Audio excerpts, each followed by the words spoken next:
Биз бүгүн өтүлгөн темабызды биз түшүнүктүүрөөк болуш үчүн биз электростатикалык талаага бир маселе карап көрсөк. Маселенин берилишин караганда, чыңалышы 1,3-1,5 вольт бөлгөн тик ылдый багытталган бутек талаагында 2,19 грамм болгон тамчысы тең салмактуу абалда турат дейт. Ошол тамчынын зарядын жана ашыкча электронун зарядын табыш керек. Маселе иштегенде ушул маселенин шартын туура түшүнүшүбүз керек. Туура түшүнүп, эмнени сурап атат, эмнени табыш керек. Андан кийин анан берилишин. Мына бул жерге мен азыр берилишин жазайын. Бизге эмнелер берилди? Берилди. Электр талаасынын чыңалышы дейт. Биз чыңалышты Е тамгасы менен белгиледик. Е барабар 1,3 10^5 даражасы вольт бөлүнгөн метр. Экинчи эми ушул талаада массасы, заряддын массасы берилиптир. Масса 2 көбөйтүлгөн 10^-9 грамм. Бизге табышыбыз керек. Бул жерден табыш керек. Бизде зарядын, ушул тамчынын зарядын мына бөлүнчө бөлүп коелу дагы. Табыш керек зарядды. Анан ашыкча электрондун саны дейт. Аны биз мурунда айтканбыз менен N менен белгилейбиз. Бул жерден маселе иштегенде биз сөзсүз бирдиктерин көңүлүбүз керек мына системасында. Биякта чыңалыш вольт бөлүнгөн метр системасында. А биякта грамм болсо, муну килограмм менен жазыш керек. Анда 2 деп туруп 10 даражасы менен жаза турган болсок, анда 10^-12 даражасы килограмм болуп калат. Бул жерден биз бияктан формула. Биздин формулабыз кайсы эле? Формула деп коелу. Формула биз мурун айтып өткөн бул жерде энергиябыз, бул жерде күч жаза турган болсок, анда Q, E деген формуланы жаздык. Анан зарядды эсептеш үчүн Q барабар N, E деген формуланы жазганбыз. Дагы өткөн сабакта биз дагы ошого окшош mg деген формуланы жаздык. Биз маселени чыгарыш үчүн биз мүмкүн болушунча мунун сүрөтүн тартып, буга биз бир аз анализ жүргүзүшүбүз керек. Мындай карасаңар бизде электр талаасынын чыңалышы тик ылдый багытталган. Анда тик ылдый багытталганда биз чиймесин чийип көрсөк,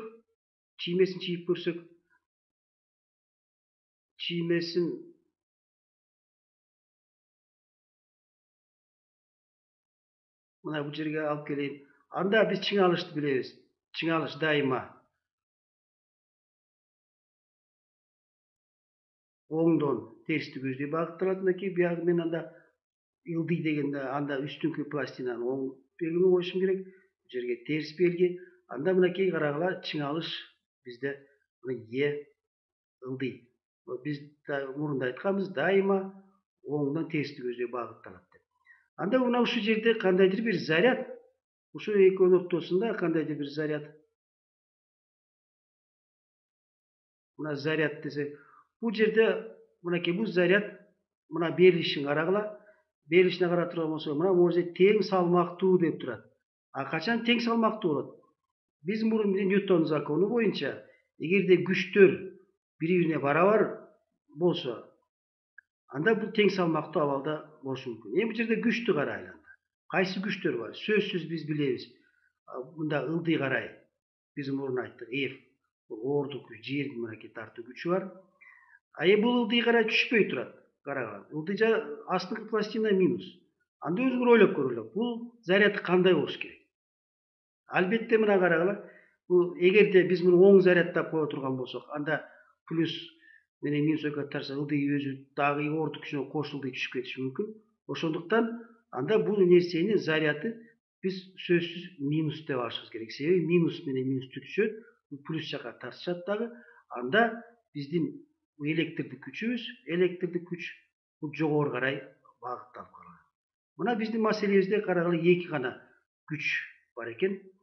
Тең салмактуу дегенде мына бул жерде тең салмактуу абалда турат дегенде, анда мен да айтып кеттим, Ньютондун закону бул жерде мына бир гана механикада эмес, бул физиканын бардык жеринде колдонуш керек Ньютондун законун.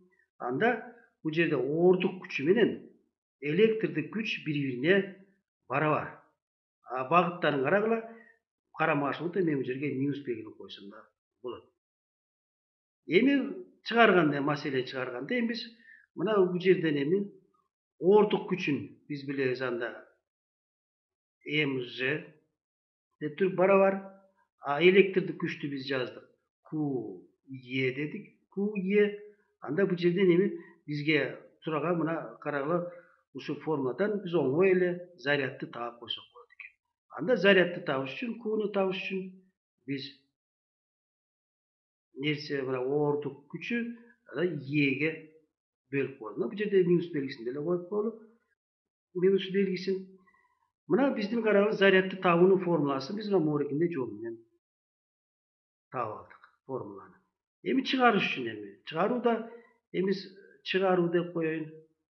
Чыгарууда биз эми муну ордуна коелу. Анда зарядты ордуна кое турган болсок, биздин массабыз мынакей масса. Мына массаны алып келип бул жерге койсок, анда 2 көбөйтүлгөн 10 минус 12 килограмм. Жны билебиз, бул турактуу эрткинчү ылдамдасы ньютон бөлүнгөн килограмм. Чыңалыш болсо 1,13 көбөйтүлгөн 10-5 вольт бөлүнгөн метр. Эгерде муну эсептей турган болсок, анда жакындаштырылып 15 көбөйтүлгөн 10-17 кулон зарядка ээ экен. Мына ушундай зарядка ээ болсо, анда биздин маселенин шартында могуки заряд биздин нерсебиз ушу талаанын ортосунда тең салмактуу абалда болот экен.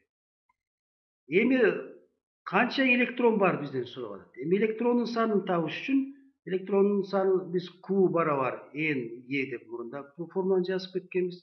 Анда мындан N'ди таба турган болсок, N'ди тапсак, анда биздин зарядты электрон зарядына бөлүп коебуз. Анда эгер ордуна кое турган болсок, анда 15 көбөйтүү 10-17 кулон болду. Электрон заряды 1,6 10-19 кулон. Эгер муну эсептей турган болсок, жакындаштырып 940 электрон бар экен деп түшүнөбүз. Эми мына маселени карагыла. Кайра бир сыйра анализдеп чыксак.